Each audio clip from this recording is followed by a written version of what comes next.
आपल्यासारखं कोणच नाही। आपण श्रीमंत आहोत असं समजायचं। आपल्या आई बापाची सेवा करणं हा आपला धर्म आहे। आणि जेव्हा आपले आई वडील कोण आहेत हे आपल्याला कळायचं असेल तर आपल्याला जी मुलं झाले त्यांच्यावरती आपला किती जीव असतो हे तुम्हाला कळलं की आपले आई वडील आपल्यासाठी काय करत होते हे आपल्याला नक्कीच कळेल। आणि त्यांची सेवा करा, हयात असो अथवा हयात नसो, परंतु त्यांची आठवण काढून ज्या कामाला लागाल ते तुमचं कोणतंच काम थांबणार नाही। अगदी तुमच्यावरती आलेलं संकट देखील दूर निघून जाईल असा आपला मायबाप, असे आपले आई वडील आहेत। कधीच त्यांना रागवू नका, त्यांचा रागद्वेष करू नका। आजारी असतील, रोगराई असेल त्यांना जवळ करा, प्रेमाने जवळ घ्या, दूर करू नका।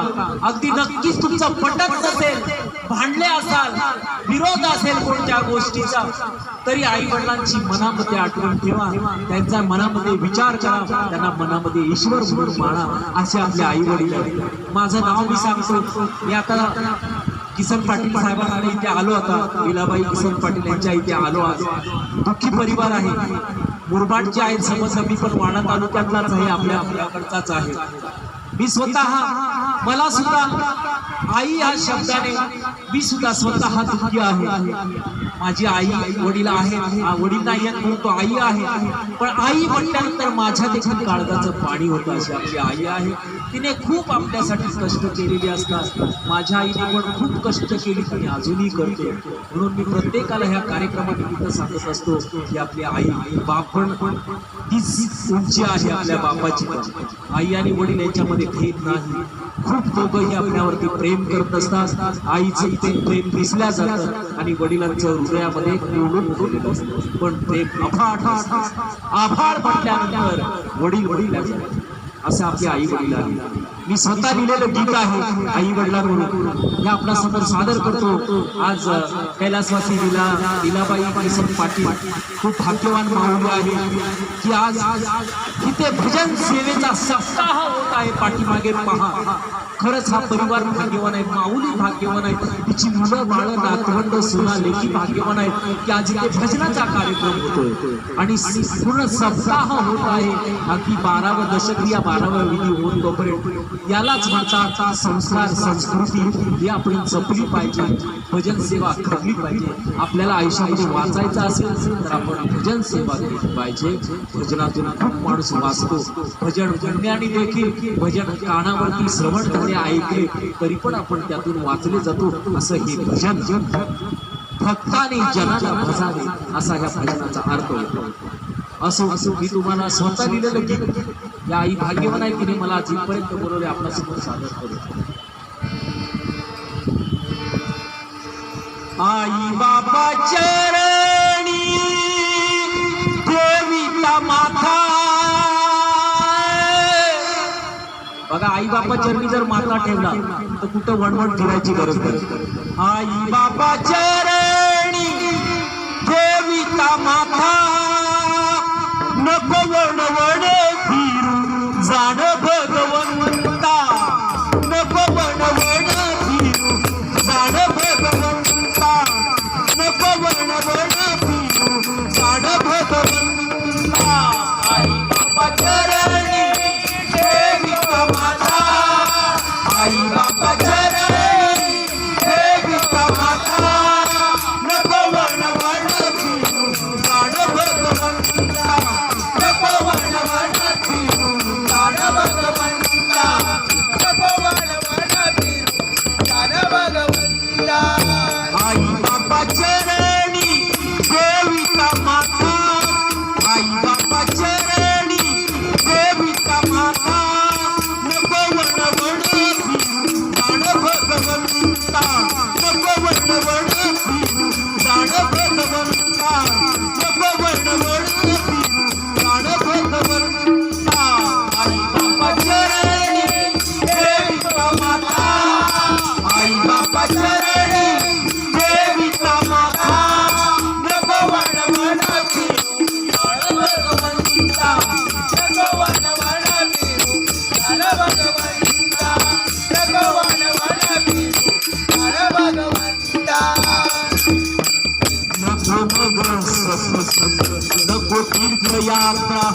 नको मज सत्संग नको तीर्थयात्रा नको मज सत्संग नको तीर्थयात्रा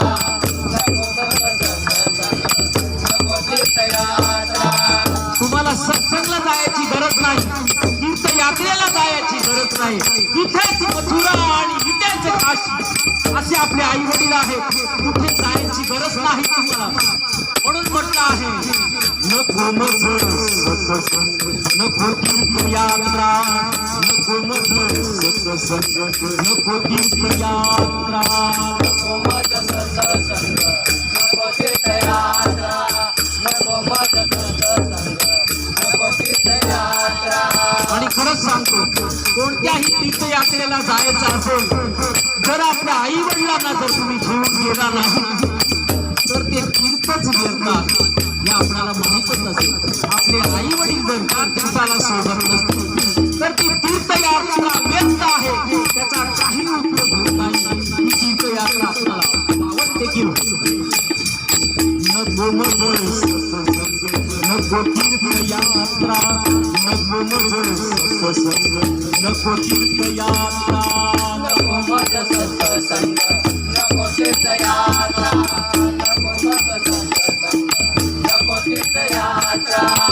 आई बाप एक जगी आहे बघत राहता, आई बाप एक जगी आहे बघत राहता, आई बाप एक जगी आहे बघत राहता, आई बाप एक जगी आहे बघत राहता, आई बाप एक जगी आहे बघत राहता, आई बाप एक जगी आहे बघत राहता, आई बाप एक जगी आहे बघत राहता, आई बाप एक जगी आहे बघत राहता. आई बापा चरणी सेविता माता, आई बापा चरणी सेविता माता, नको वणवण फिरू जाण भगवंता, नको वणवण फिरू जाण भगवंता, नको वणवण फिरू जाण भगवंता. आई बापा चरणी सेविता माता, आई बापा चरणी सेविता माता, नको वणवण फिरू नको वणवण फिरू जाण भगवंता, नको वणवण फिरू जाण भगवंता.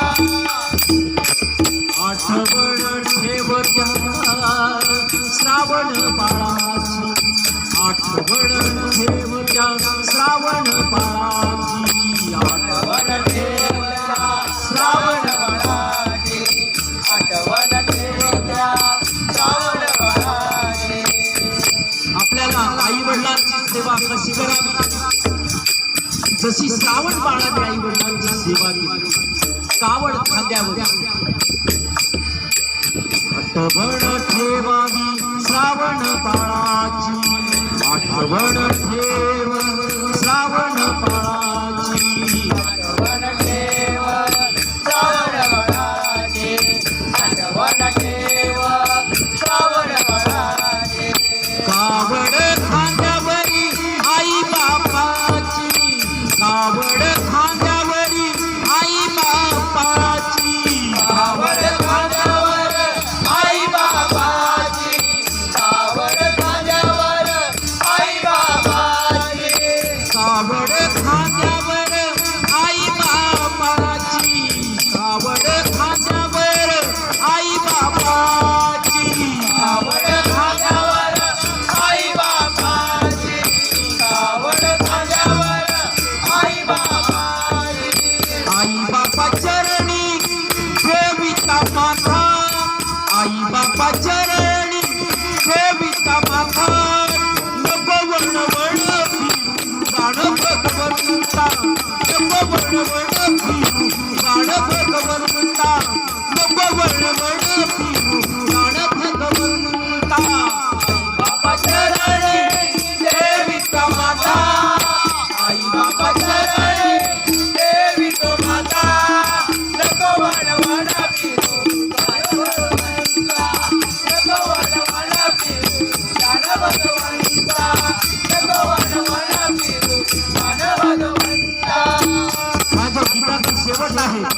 तो मी माझ्या आई वडिलांच्या नावाने केला आहे.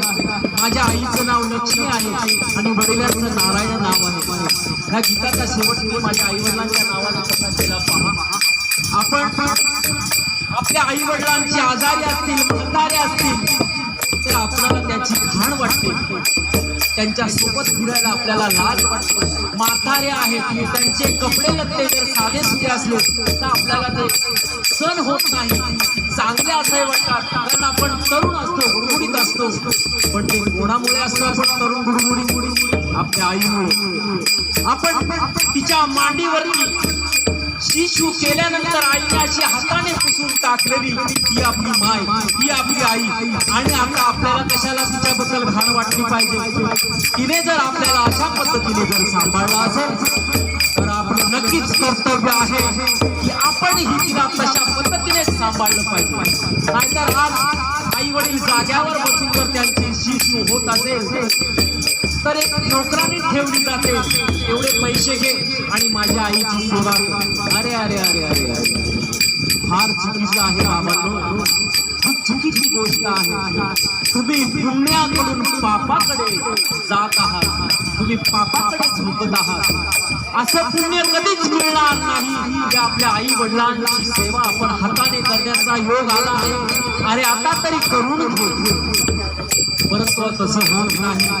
आपण पैशाच्या जोरावर एखादा नोकर चाकर ठेवून त्याच्याकडे सेवा केली जाते. माई बाप आपले खूप थोर आहे, सतत त्यांचा नामस्मरण करा, तोच ईश्वर आहे. म्हणून माझ्या आई वडिलांचं नाव दिले लक्ष्मीनारायण. काय म्हणतात का? सांगे लक्ष्मीनारायण आई बाप थोरे, सांगे लक्ष्मीनारायण आई बाप थोरे, सांगे लक्ष्मीनारायण आई बाप थोर, सांगे लक्ष्मीनारायण आई बाप थोर, सांगे लक्ष्मीनारायण